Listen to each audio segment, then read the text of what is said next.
Dear student, आज हम सीखते हैं जर्नल में लेखा करते समय किन किन बातों को हमें ध्यान में रखना पड़ेगा। तो वो देखते हैं कि जर्नल में लेखा करते समय क्या क्या बातें ध्यान। अच्छा,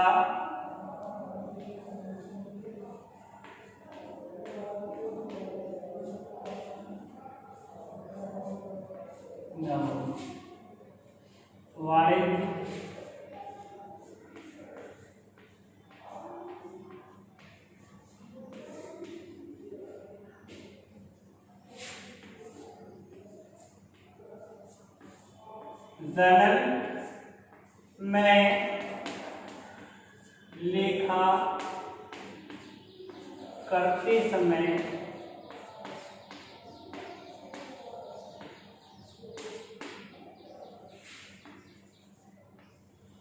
ध्यान देने योग्य बात।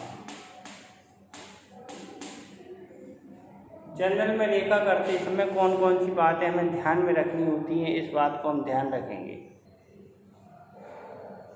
तो जर्नल में लेखा करते समय हम कौन कौन सी बातें ध्यान में रखते हैं, तो सबसे पहले देखते हैं हम मालखाता।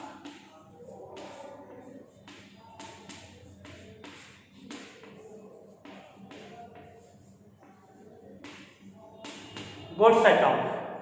माल खाते का मतलब है जब भी हम अपने व्यापार में माल खरीदते हैं तो माल खाते के डेबिट में लिखते हैं, जब हम माल बेचते हैं तो माल खाते के क्रेडिट में लिखते हैं, और जब हम इसी माल को जब हम क्रय वापसी करते हैं तो माल खाते के क्रेडिट में लिखेंगे, और विक्रय वापसी करते हैं तो माल खाते में डेबिट में लिखेंगे। लेकिन जब हम अकाउंट में हम इस चीज़ को देखते हैं तो हमें ये पता नहीं चलता है कि कब हमने खरीदा है, कब बेचा है, कब हमारी क्रय वापसी हुई, कब विक्रय वापसी हुई। तो इस माल खाते का प्रयोग ना करते समय जब हम जर्नल बना रहे हैं तो इस बात को हम आइडेंटिफाई करते हैं कि हमने अगर क्रय किया है, खरीदा है, तो परचेज अकाउंट को हम यूज करेंगे, परचेज अकाउंट बनाएंगे, परचेज अकाउंट। विक्रय किया है तो विक्रय के लिए हम बनाएंगे सेल्स अकाउंट, सेल्स अकाउंट का यूज करेंगे। क्रय वापसी की है, परचेज रिटर्न करेंगे।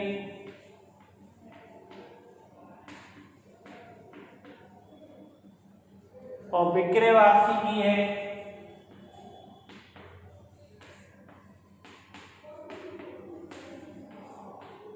तो सेल्स रिटर्न करेंगे।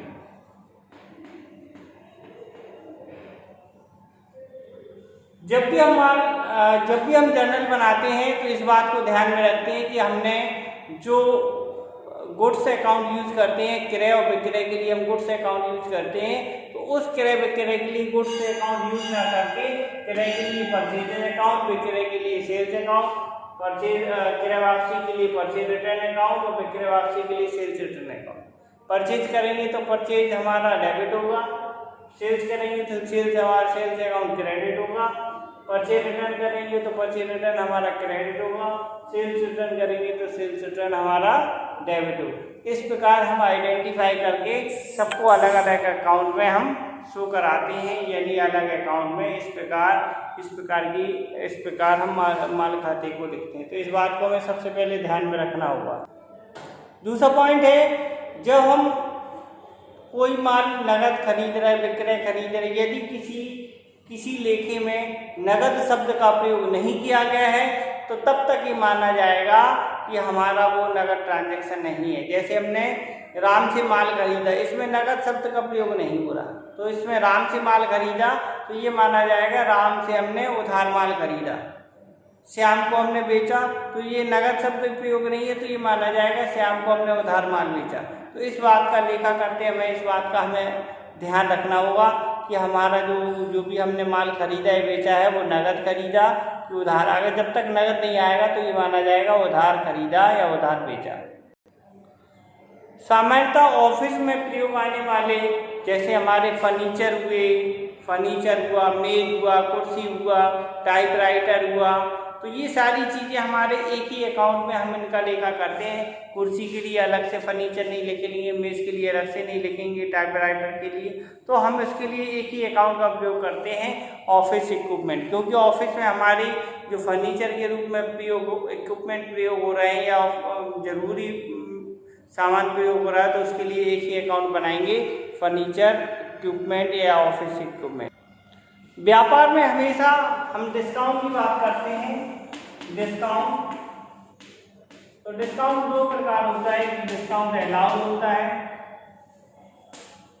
और दूसरा होता है discount received.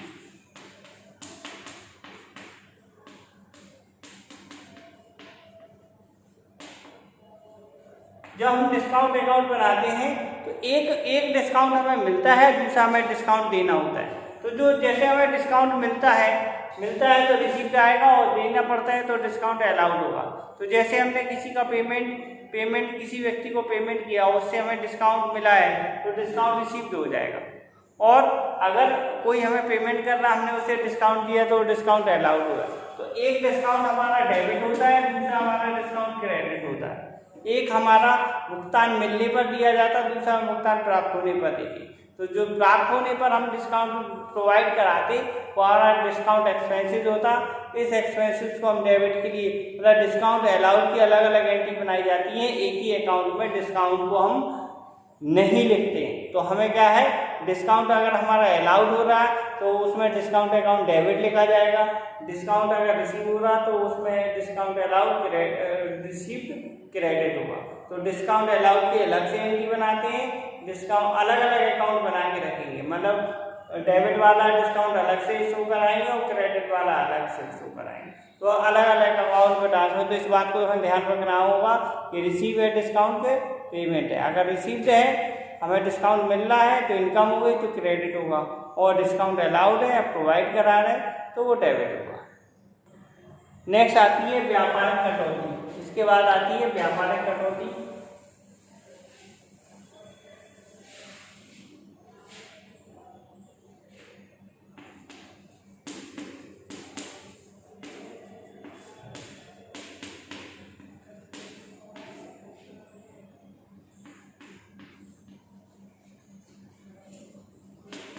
Trade discount.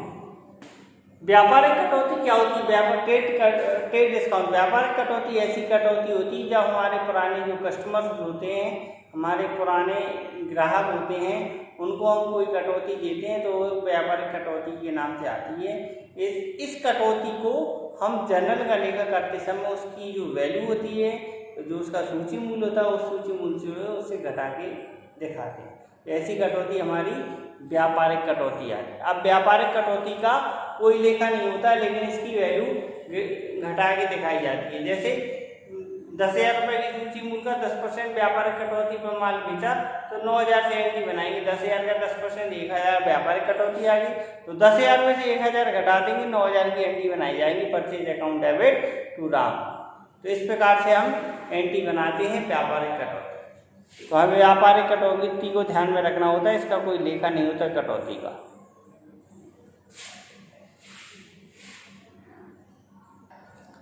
Next देख रहे हैं। नेक्स्ट, जब किसी व्यापारी के द्वारा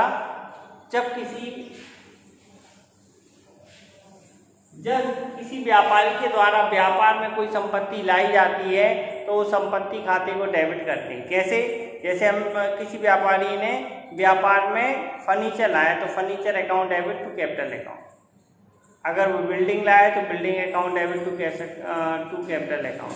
तो उसमें व्यापारी संपत्ति, जो भी संपत्ति हमारे व्यापार में आती है उसे हम डेबिट करते हैं, और जो हमारे वो कैपिटल में लाता है उसे हम कैपिटल से क्रेडिट करते हैं। तो इस प्रकार से हम देखते हैं कि जो भी संपत्ति व्यापार में आती है उसे हम डेबिट करते हैं। इसके बाद वो कभी कभी क्या होता है कि हमारे व्यापार में छोटे छोटे बहुत सारे खर्चे हो जाते हैं। जैसे हमने स्याही खरीदी या इंक खरीदी या पेन खरीदा या छोटी सी कॉपी खरीदी, छोटे छोटे खर्च होते हैं, तो उसे व्यापार खर्च खाते के नाम से अपने व्यापार में लिख देते हैं, या ऑफिस खर्च के नाम से एक हेड में छोटे छोटे जितने भी खर्चे होते हैं या सन्ड्री एक्सपेंसेस के नाम से या ट्रेड एक्सपेंसेस के नाम से अपने व्यापार में जो छोटे छोटे खर्च होते हैं व्यापार में आवश्यक होते हैं, तो उस छोटे छोटे खर्चों को एक हेड में लिख देते हैं। तो ये इस बात को भी हमें ध्यान में रखना होगा।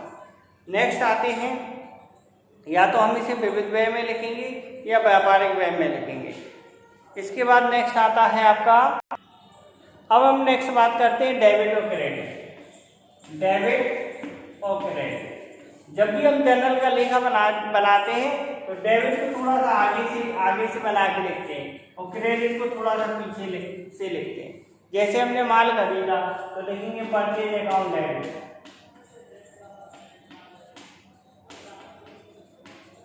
तो डेबिट का लेखा करते समय डेबिट लिखना अनिवार्य होता है। डेबिट का लेखा करते समय डेबिट शब्द का प्रयोग किया जाता है।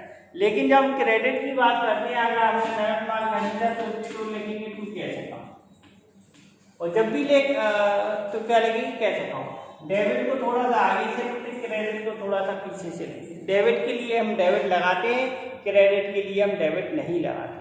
तो इस बात को हमें ध्यान में रखना होता है कि जब हम डेबिट क्रेडिट करते हैं तो इस बात को हम कहाँ शो कराएंगे, किस प्रकार से हम लिखेंगे। तो एक तरीका ये है कि हम जब भी जनरल का लेखा बनाएंगे तो डेबिट के लिए हम डेबिट जरूर लिखेंगे, और क्रेडिट के लिए क्रेडिट शब्द का प्रयोग नहीं होता, क्रेडिट के लिए टू शब्द का प्रयोग किया जाता है, यानी क्रेडिट शब्द नहीं आएगा तो कैश अकाउंट लिखा जाता है।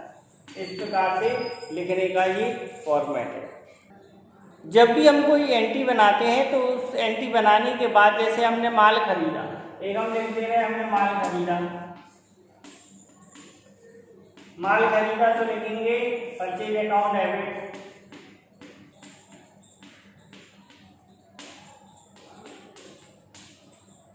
डेबिट को थोड़ा सा आगे से, क्रेडिट को थोड़ा पीछे से टू कैश अकाउंट। डेबिट के लिए डेबिट लगा दें, क्रेडिट के लिए टू लगा दें।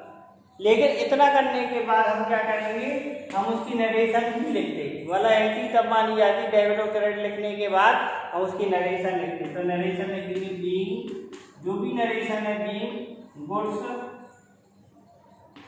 परचेज। इस प्रकार से इसकी नरेशन लिखी जाती है। तो इस बात को हम ध्यान रखेंगे कि हम नरेशन किस प्रकार से लिखते हैं। तो नरेशन लिखना आवश्यक होती है। इसके बाद एक चीज और हम इसमें बता दे रहे हैं आपको,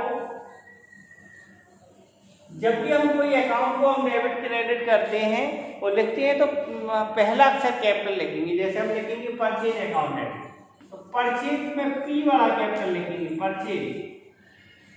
परचेज अकाउंट। जैसे हमने परचेज अकाउंट लिखा तो परचेज में पी कैपिटल रहेगा। जैसे लिखा टू सेल्स, तो सेल्स में सेल्स पहला अक्षर जो हमारा रहेगा वो कैपिटल रहेगा, बाकी सब स्मॉल लेटर।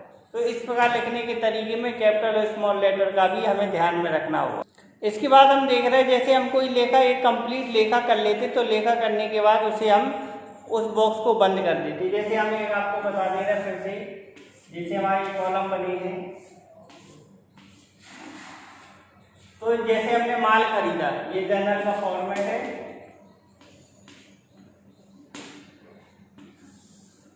ये डेट आती है, ये पर्टिकुलर्स आता है, ये एलएफ आएगा, ये अमाउंट आएगा, डीआर वाला अमाउंट आएगा, यहाँ अमाउंट सीआर वाला।